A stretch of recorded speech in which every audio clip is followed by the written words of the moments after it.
Question 1.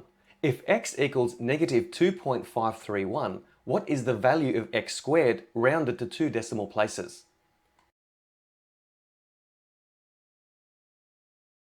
When evaluating algebraic expressions, in this case x squared, we replace the variable with a set of brackets and the value that we're substituting goes inside those brackets.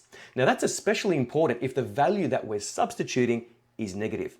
Otherwise, we do run the risk of obtaining an incorrect answer, especially if the number that we're substituting is a negative and it's being raised to an even power.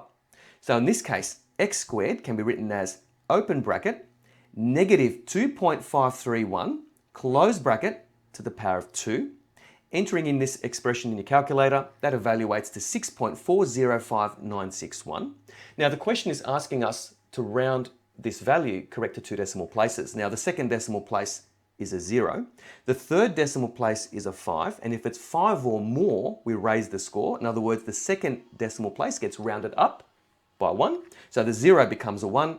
So negative 2.531 in brackets to the power of 2 evaluates to 6.41 correct to 2 decimal places. Therefore, the correct answer is option D. Now, the first side note is if we don't use brackets, we end up with negative 2.531 to the power of 2, which evaluates to negative 6.405961, which is incorrect. Our second side note is that values raised to an even index are never negative. In other words, we end up with either 0 or a positive number.